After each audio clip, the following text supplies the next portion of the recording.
নমস্কার বন্ধুরা, ঐশীস কিচেনে সবাইকে জানাই স্বাগত।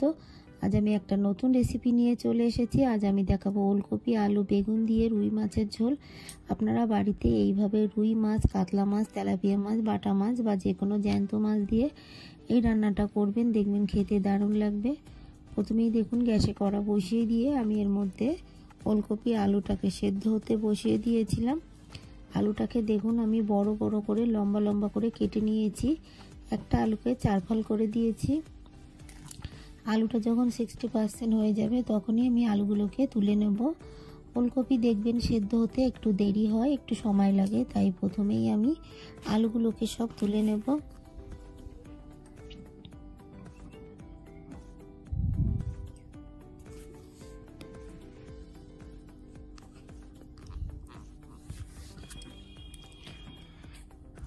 সব আলুগুলো তুলে ওলকপিটাকে ঢাকা চাপা দিয়ে আরও 5 মিনিট আমি সেদ্ধ করে নিয়েছি। তারপর এই ওলকপিগুলোকেও তুলে নিলাম।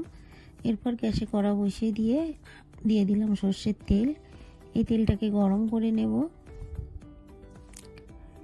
তেলটা গরম হয়ে গেছে, আগে থেকে লবণ হলুদ মাখিয়ে রাখা রুই মাছ দিয়ে দিলাম।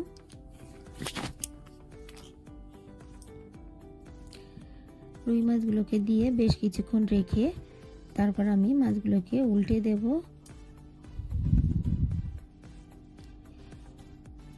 এপিট ওপিট করে মাছগুলোকে দেখুন আমি ভেজে নিয়েছি। ভেজে নেওয়ার পর এই মাছগুলোকে তুলে নিলাম। এই তেলের মধ্যে আরও কিছুটা মাছ আমি দিয়ে দেব।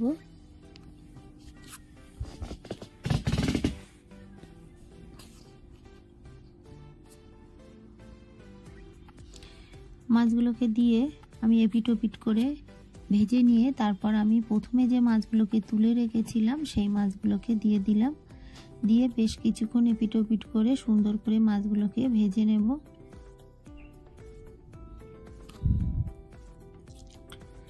দেখুন মাছগুলো ভাজা হয়ে গেছে, এই মাছগুলোকে তুলে নেব।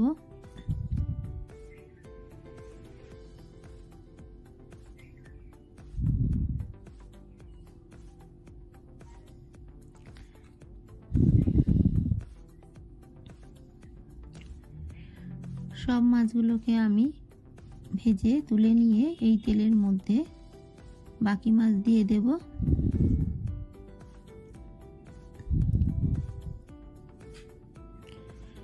বাকি মাছগুলোকে দিয়ে ঢাকা দিয়ে দিলাম, মাথা দিয়ে তেল ছিটকায়। ঢাকাটা তুলে উল্টে পাল্টে মাছগুলোকে ভেজে তুলে নিলাম। তেলের মধ্যে দিয়ে দেব কেটে রাখা বেগুন। আমি একটা বড় বেগুনের অর্ধেকটা দিয়ে দিলাম। আপনারা মিডিয়াম সাইজের বেগুন হলে গোটা একটা বেগুন দেবেন, খুব বেশি বেগুন এই রান্নার মধ্যে দেবেন না। দিয়ে দিলাম লবণ। বেশ কিছুক্ষণ নেড়ে খুব ভালো করে এই বেগুনটাকে ভেজে নেব। দেখুন বেগুনগুলোকে ভেজে নিয়েছি, এই বেগুনগুলোকে আমি তুলে নেব।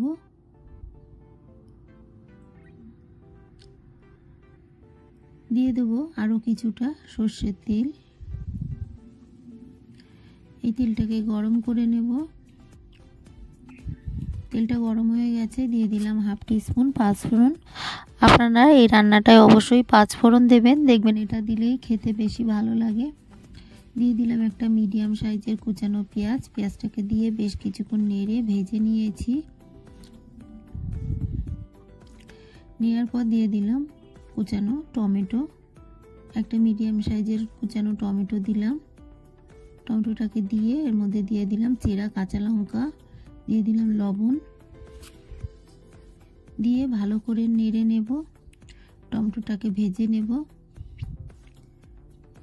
এই সময়ের মধ্যে দিয়ে দিলাম আদা গোলমরিচ বাটা।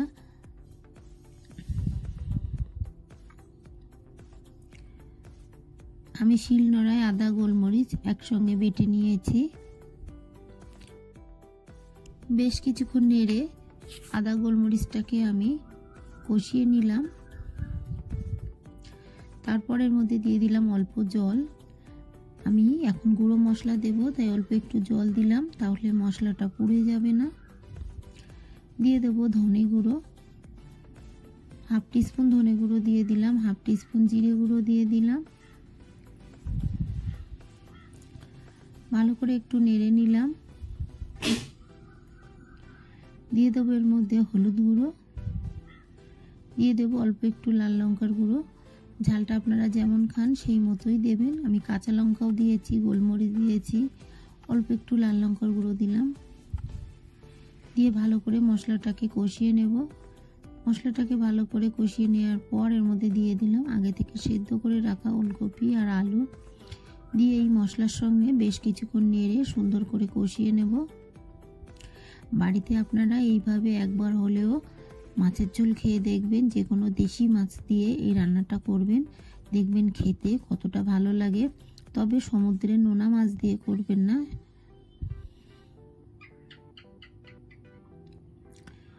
বেশ কিছুক্ষণ আমি ভালো করে কষিয়ে নিয়ে এর মধ্যে দিয়ে দেব পরিমাণ মতো জল। আপনারা যতটা গ্রেভি রাখতে চান সেই মতোই জলটা দেবেন। জল দিয়ে ঢাকা চাপা দিয়ে আমি ফুটতে দেব। দেখুন ফুটে উঠেছে। এই সময় ভেজে রাখা মাছ আর ভেজে রাখা বেগুন একই সঙ্গে আমি দিয়ে দিলাম। ফুলকপি আলুটা আগে থেকেই সেদ্ধ করা আছে, তাই ফুটে উঠলেই দিয়ে দিলাম। বেশ কিছুক্ষণ এইভাবে আমি ফুটিয়ে নেব। আপনারা যদি ধনেপাতা খেতে পছন্দ করেন বা আপনাদের ঘরে থাকে, তখন নামানোর আগে একটু ধনেপাতা এর মধ্যে দিয়ে দেবেন। দেখুন ওলকপিটা সেদ্ধ হয়ে গেছে।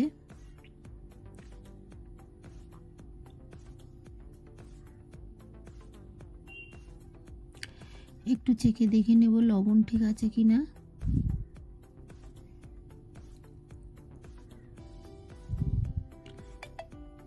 লবণ ঠিকই আছে। আমি গ্যাসের ফ্লেমটাকে অফ করে 5 মিনিট ঢেকে রাখার পর আপনাদের দেখাচ্ছি। দেখুন কতটা সুন্দর হয়েছে, আর এটা খেতেও কিন্তু দুর্দান্ত হয়েছিল। আমার এই রেসিপিটি আপনাদের ভালো লাগলে প্লিজ আমার চ্যানেলটিকে সাবস্ক্রাইব করে পাশে থাকা বেল আইকনটি ক্লিক করে দেবেন, তাহলে আমি যখন কোনো নতুন ভিডিও ছাড়বো সঙ্গে সঙ্গে আপনাদের কাছে পৌঁছে যাবে।